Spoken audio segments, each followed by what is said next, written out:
Damn! Madam Web was bad. Like, badly bad, bad, bad. When the lead actress, Dakota Johnson, described the movie as being written by AI. So it's kind of like if AI generated your boyfriend's perfect movie. I knew this movie was clipped. Movie had no chance of being good. But I still went to see the movie. I spent my hard-earned money, saw this abomination, and now I'm going to talk about it. Now, I'm going to review it, okay? I've paid my money, I've paid my dues, let's do this, people. Madam Web suffers from numerous basic issues no movie of its budget should suffer from. Horrendously bad dialogue, like some of the worst dialogue you're ever going to hear in your life in a movie. He was in the Amazon with my mom when she was researching spiders right before she died.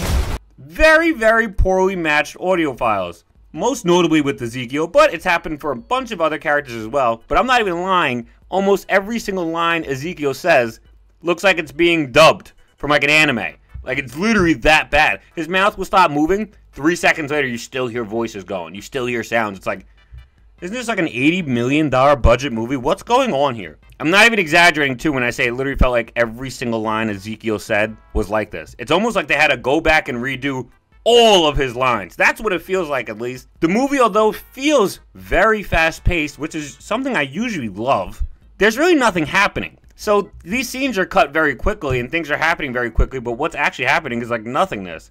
Like they'll go to the diner, they'll order food, and it just cuts to them eating food, and it's like, okay, that was pretty fast cut, but like, they're still doing nothing. They're still doing nothing, you know? It's really hard for me to describe it because I've never really seen a movie cut like this, where like, they're constantly cutting it as if something's supposed to happen, and then nothing keeps happening. It was just so jarring, I don't really even know how to describe that. It was just jarring as hell. The first half of the movie had like an interesting horror vibe to it. Like Spider-Man was hunting people down kind of creepy vibe. It was genuinely scary, and if you were actually like in this situation, I'm sure you'd be terrified too. He's like bodying and clapping cops like they're not even there. Like he's stunting on them. The dude's really on demon time, and if you saw him chasing you down, you'd be scared to death. I really thought this alone, and probably was one of the few bright spots of the movie, was in the very beginning when they had kind of like a scary horror vibe with Ezekiel's Spider-Man-like character. I wish the movie leaned into this more because this is way more interesting than whatever plot or motivation they gave Ezekiel. For real, Ezekiel is a man who shot Madam Web's mother when she was carrying a baby Madam Web in her womb. He does all this so he can get a hold of a spider that's gonna make him immortal. This alone, lame as hell. Exchange spider for just about any random noun and you're gonna get yourself an Indiana Jones movie. Seriously. Quest for immortality? Seriously? Like, this has been done billions of times for the villain. He just wants to become and live in forever. Wow. Wow. What a goal. Never been done before. Also, why is he dressed in this Spider-Man suit? It actually makes no sense. Spider-Man doesn't exist, so he didn't take inspiration from anyone else out at this point, at least. He does not look like the Iranians from Peru. The only reason he has this suit is because it's more marketable than the people of Peru, the Iranians people. And it's like, it doesn't make any sense that this suit's here. It really doesn't. Like, there's no reason for it. He just dons an exact replica, not exact replica of a Spider-Man suit. But Spider-Man doesn't exist. There's no, it doesn't, not even a harbor on this anymore. The worst part is, I actually like this suit. It's got a real creepy vibe like I was telling you about earlier with the horror stuff. I just wish they explained why he's wearing it or designed it like this. Many times in the movie, he's just in it. Like, you'll see him not in it, then boom, suit on.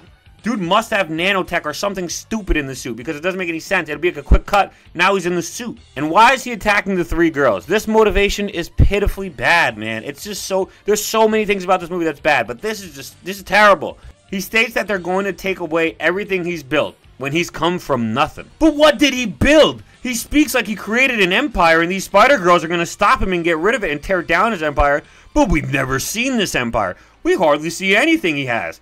We know he's got a nice apartment and a nice car, but that's just about it. Outside of that, we have no knowledge of any of his successes. So again, why is he so scared of these women? When he has these dreams, why does he keep saying, these 3 women are the ones who are going to stop me and take everything from me? What is this everything you speak of, Ezekiel? It really feels like this is literally how it was written. These 3 women want to stop me in the future, so I will stop them now. And it's just so bad. Let's move to the next character I want to talk about. It's Ezekiel's assistant. You know, we're staying with Ezekiel. We're going to expand and go from there. We're going to keep expanding outwards and keep just really critiquing and reviewing the movie. I'm trying to be as unbiased as possible, people, but this movie was not that good. It was actually pretty bad. Ezekiel's assistant. This woman seems like an alright person, right? She's super smart, she's tech savvy in 2003, that's pretty cool. But she's like a villain. She works for Ezekiel. She's aiding Ezekiel in finding the Spider Women when she realizes they're not actually women yet. They're just kids still. She actually even says out loud, like, whoa, you didn't tell me we're going to be hunting down kids. And Ezekiel's literally like, yeah, well, I pay you well. And then his assistant's just like, oh, yeah, I guess you got a point. That's true. You do pay me well. And then she just keeps working with his plans. Like, she's very much okay with murdering these little girls. Why'd they even show her having remorse in the first place if they're just going to keep pushing it forwards? She later gives up the location of the car in which the 3 girls are in, which also just happens to have a pregnant Mary Parker in there. I hope the assistant's okay with having a murder of an unborn goat on her conscience, because Peter Parker would have died if it wasn't for Madam Web in this moment. Screw you, assistant. Alright, Madam Web, let's talk about her. Madam Web in the beginning of the movie is recognizing her powers, right? The process takes long. Like, the entire movie type of long for her to really get her powers under wraps. Which is okay if she, like, didn't early on show that she understood her powers. A few times early on in the movie, the powers keep going off and she can't really decipher what's present and what's the future. Totally fair. Totally makes sense. This results in an inadvertent death of her chief that she really feels like she could have prevented. She's off from work due to doctor's orders after the event happens, and a bird flies into her window and dies. Then everything resets with her powers and whatnot, and she can see that the bird's not actually there yet. She opens the window, and the bird lives. She then comments on the situation, something along the lines of, oh, see, look, I guess you can survive, birdie. Which to me feels like an attempt at showing the audience Madam Web understands her powers now. But nope. Not until she goes back to Peru, meets the man from the beginning of the movie that now is dressed like a regular dude and not a spider warrior, and he tells her about improving her powers. The end of the movie shows Madam Web and her abilities to see the future as she saves the 3 kids.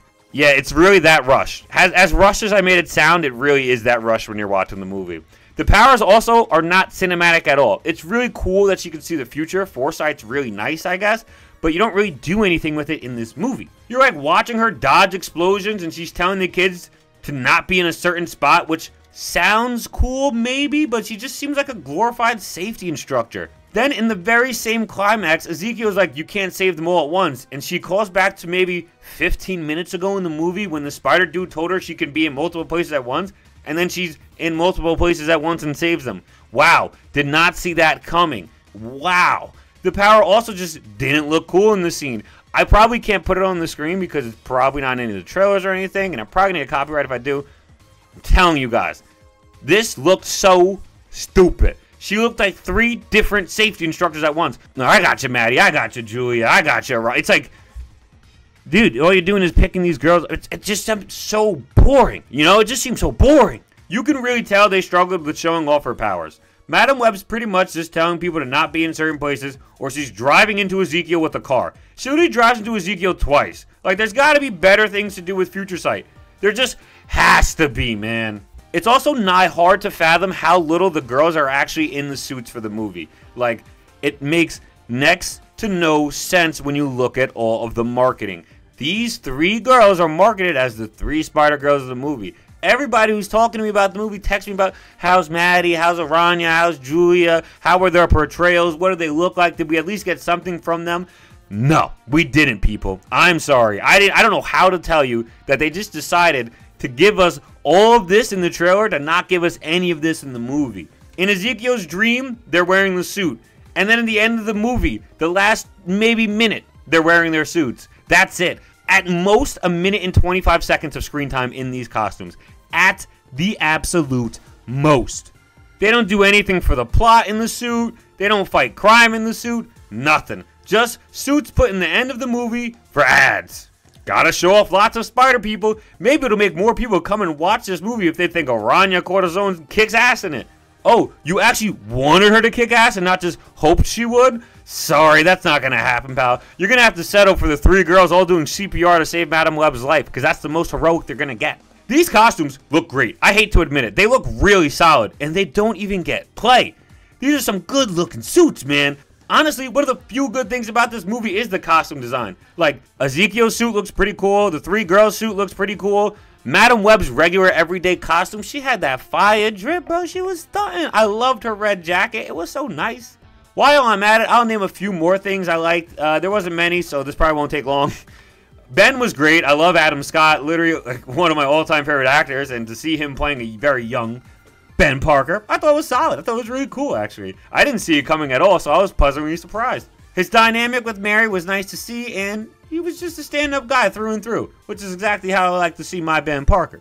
The final battle taking place at the same location from earlier in the movie was a really cool callback. I like that. They already established this place is dangerous, so it doesn't have to be like a contrived plot point. The 2003 vibes were cool. The music was nice. The billboards everywhere making me feel like I was a kid again. That was nice.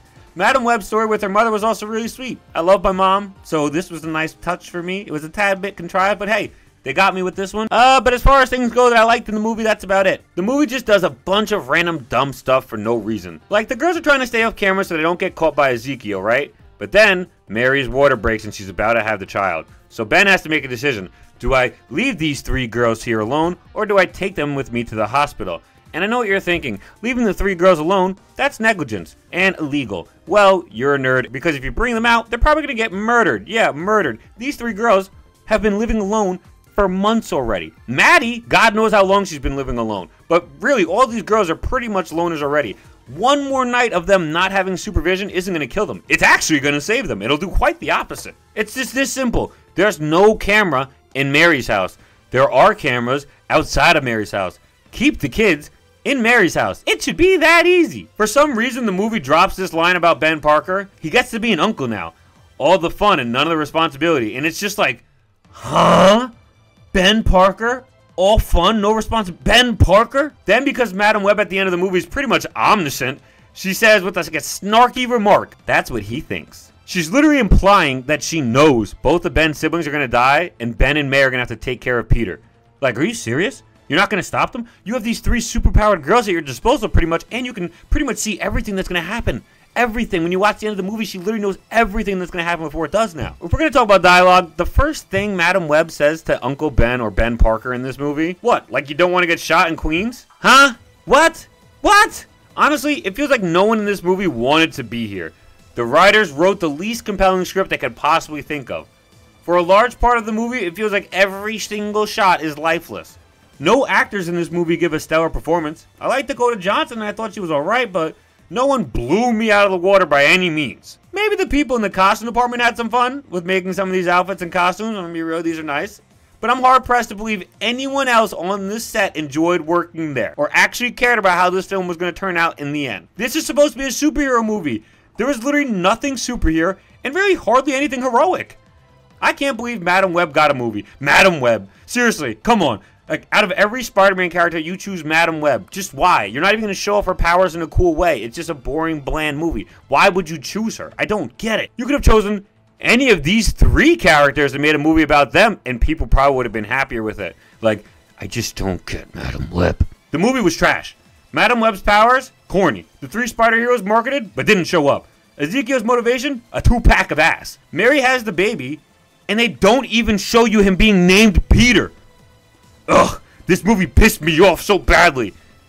And yet, low-key, it might be better than Morbius. Dunk out. Peace.